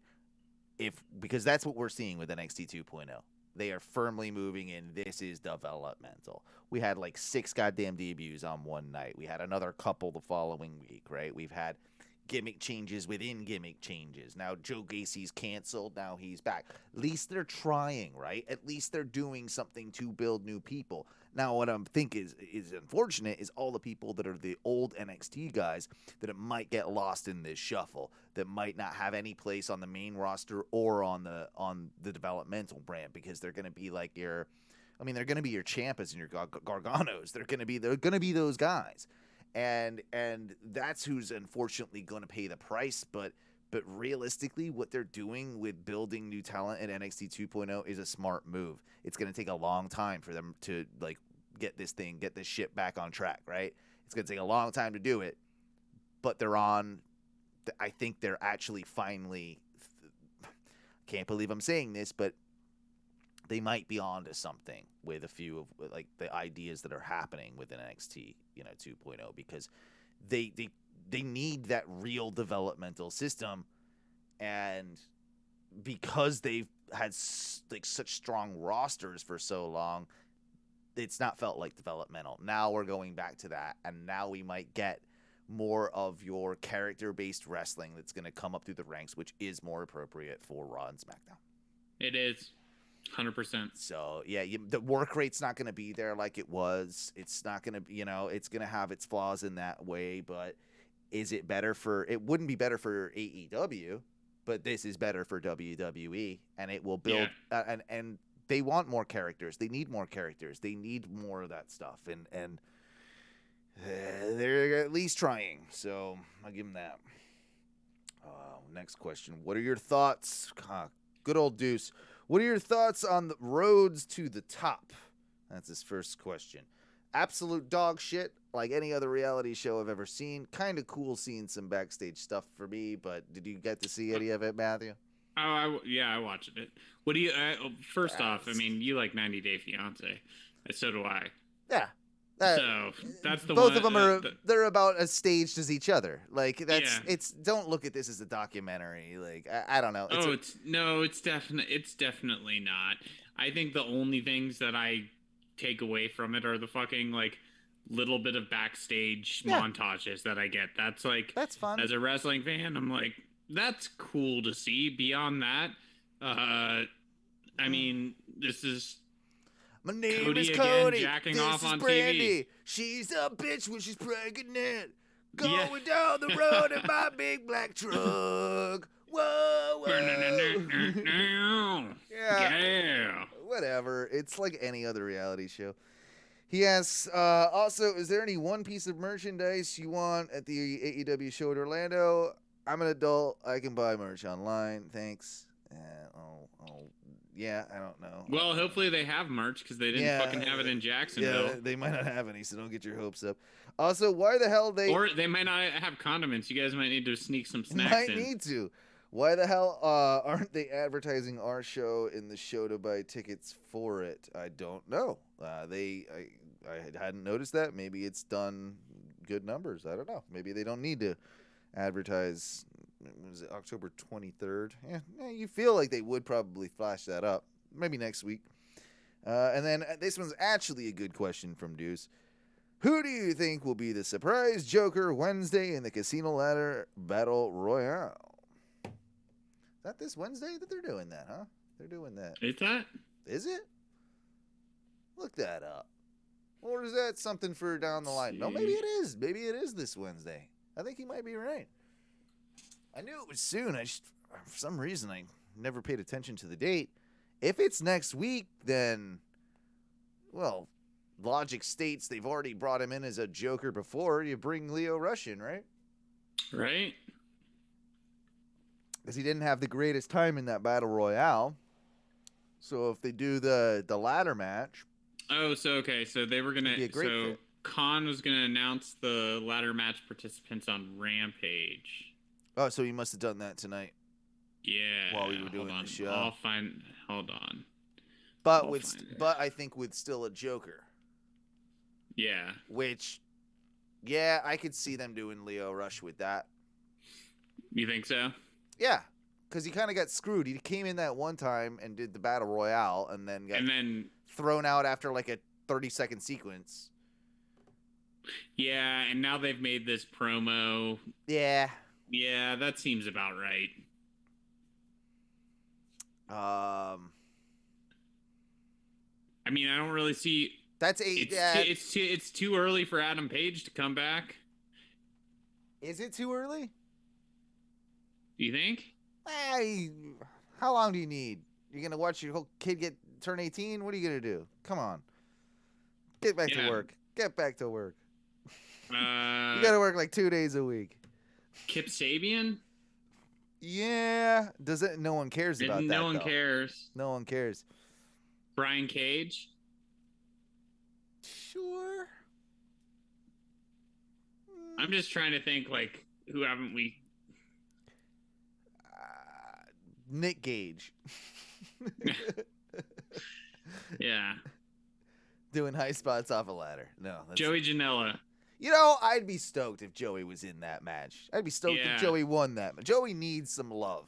You know, he does need some love. Poor Joey. He's been.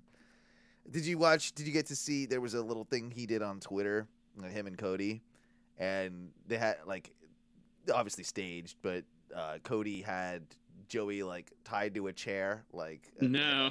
Yeah, he had him tied to a chair, hands and feet, like, and he's sitting him in a chair, and Joey's being forced to read a script about, hey, so you should watch Roads to the Top. And that's pretty awesome. Yeah, it's like a minute and a half little good. little clip, and like, and Cody's there like coaching him in the background. No, say it like this. Say it like this. And, like, that's pretty awesome. Yeah. Look that up if you get a chance. It was on Joey's social. So if they're doing shit like that with him, he must be in decent standing with the company. He's gotten kind of lost in the show. He's one of those guys. He's gotten lost in the shuffle, right? Like, with everybody coming in, like, post-pandemic and all that. Like, he was a guy that in the early days of AEW kind of carried them through some shit. So he really did. Yeah. Well, shit. Did we answer that last question? What was it? Yeah. Oh yeah. Who's the Joker? Yeah, we answered that. Did you find out who was announced for the thing? No. No. Sorry, I just saw in the group William Michael Sheneman, like the meme that called an ambulance, and then it's Arn, and it says, but not for me.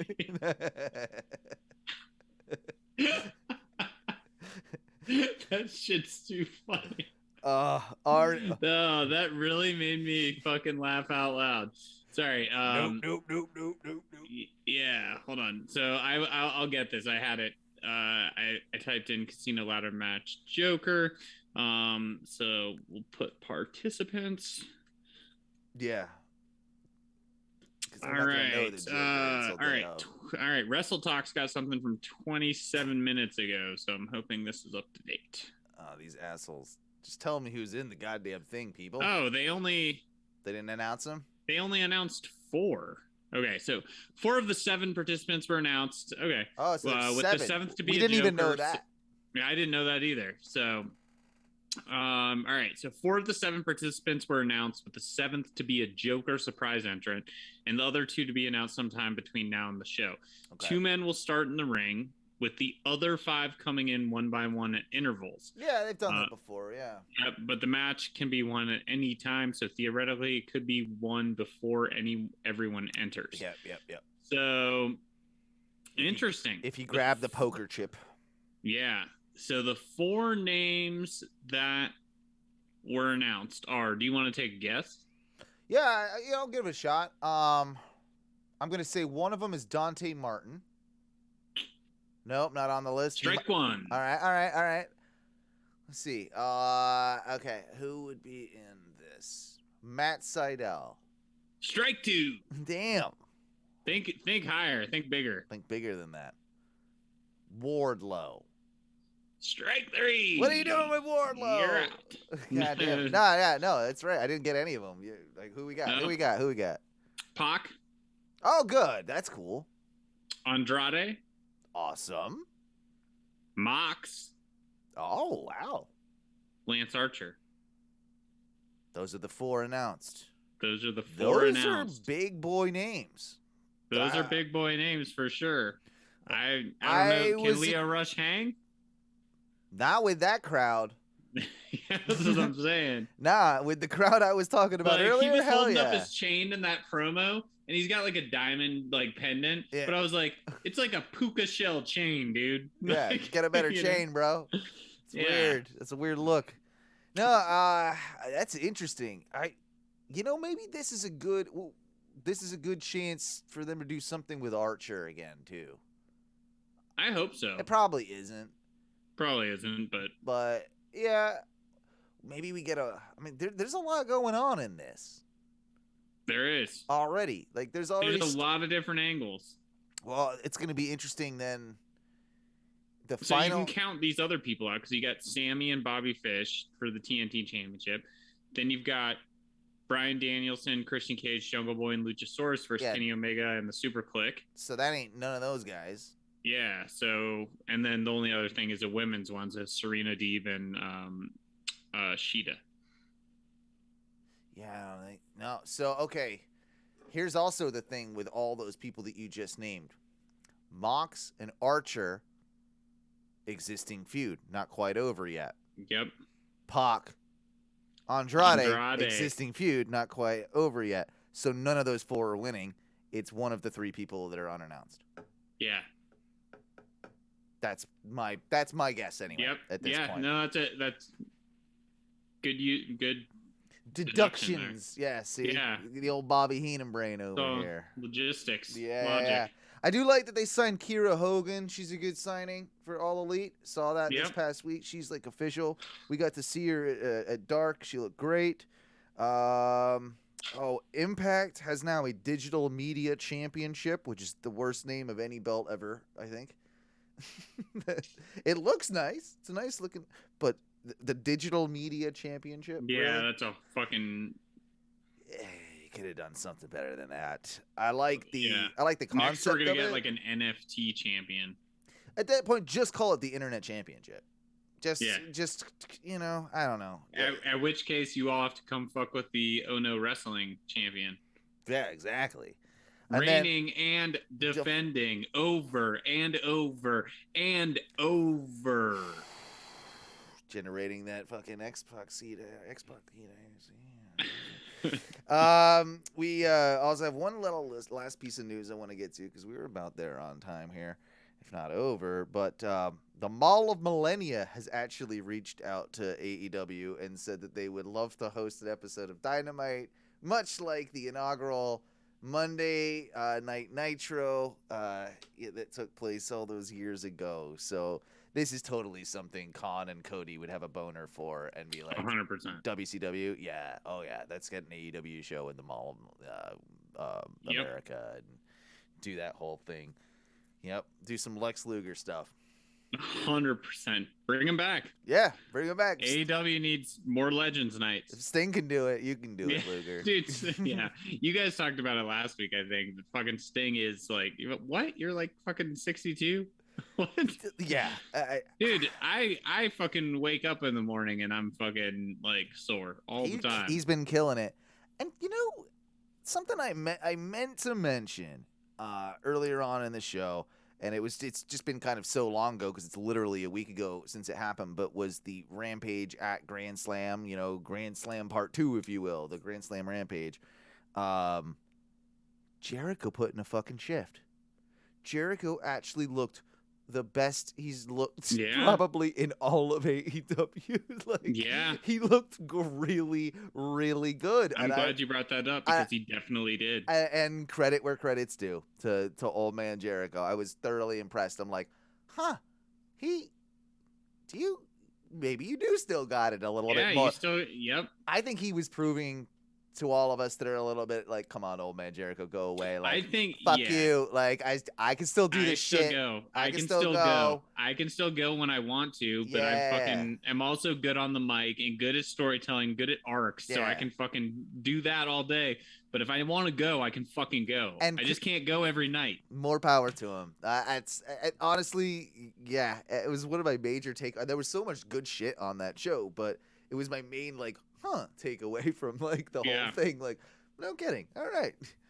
got his ass beaten down in the end, but like he looked really good doing it. He did, yeah. And it was a great showing this past week for Men of the Year, and finally, like the whole Dan Lambert stuff with Paige and Sky, like seems to be clicking for me. I don't know about you, but it does. Yeah, no, it's definitely clicking for me. It's starting to get there, and it's taken a while, but I think we're really, really close to it working, and there's a lot that they can do with those guys. They need they're probably going to do some stuff with, inner circle-ish type shit for a while, but that's actually a good thing because it's going to get them on the card. It's going to get them on TV, and then from there, we can transition them into, I don't know. I mean, I think right now, one of the first ones we're going to see is probably them versus Santana and Ortiz. Yeah. And I think that can be a really nice program for all four of those guys. Yeah, I think so as well. So, what do you think about really quickly? I know we're kind of running over here, but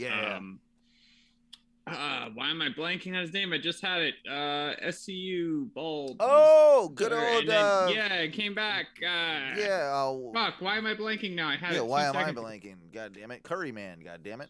Yeah, Curry Man. Oh, Jesus Christ. Why am I blanking? Yeah, I love Christopher Daniels. Daniels, exactly. Christopher Daniels. I had to Google.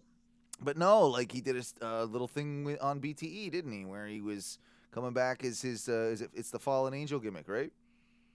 Yeah, but didn't he? Yeah, the Fallen Angel. But didn't he come back also like to Impact? Well, I think I haven't seen much of that stuff, but I think that's the impetus, is that he's going to be coming back and probably challenging Christian as the Fallen Angel gimmick.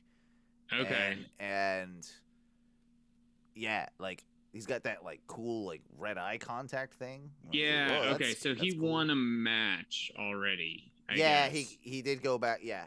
I did hear about it. I haven't seen it. Yeah. Yep.